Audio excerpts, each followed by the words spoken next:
Chaque jour, Charles et Carole vous présentent la leçon de l'école du sabbat.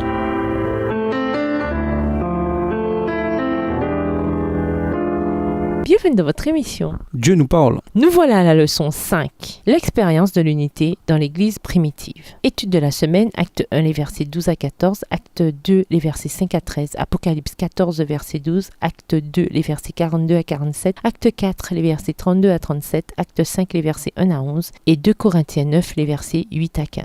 Verset mémorisé, ils étaient assidus à l'enseignement des apôtres, à la communion fraternelle, au partage du pain et aux prières. Acte 2, verset 42. L'unité de l'Église est le résultat d'une expérience spirituelle partagée en Jésus, qui est la vérité. C'est moi qui suis le chemin, la vérité et la vie. Personne ne vient au Père sinon par moi. Jean 14, verset 6. Les liens de communion solides se forgent dans un parcours et une expérience spirituelle commun. Les premiers adventistes ont connu ce genre d'expérience au sein du mouvement millérite. Leur expérience partagée en 1844 avait uni leur cœur alors qu'ils recherchaient une explication à leur déception. Cette expérience donna naissance à l'Église adventiste du 7e jour, à la vérité sur le jugement qui aura lieu avant le retour de Jésus et à tout ce que cela implique. L'expérience des disciples de Jésus après son ascension au ciel est un témoignage rendu à la puissance de la parole de Dieu, à la prière et à la communion fraternelle dans la construction de l'unité et de l'harmonie parmi les croyants issus de milieux très différents. Cette même expérience est encore possible aujourd'hui. J'insiste, la communion fraternelle est un élément particulièrement important dans l'adoration collective. Rien ne remplace le chrétien dans la concrétisation du lien spirituel qui l'unit aux autres croyants et au Seigneur Jésus-Christ. Jésus-Christ attire d'abord une âme à lui, mais ensuite il unit toujours cette âme aux autres croyants de son corps, son Église.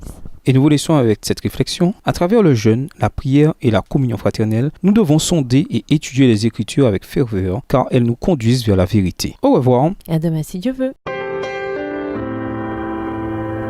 Dieu nous parle. Chaque jour, Charles et Carole vous présentent la leçon de l'école du sabbat.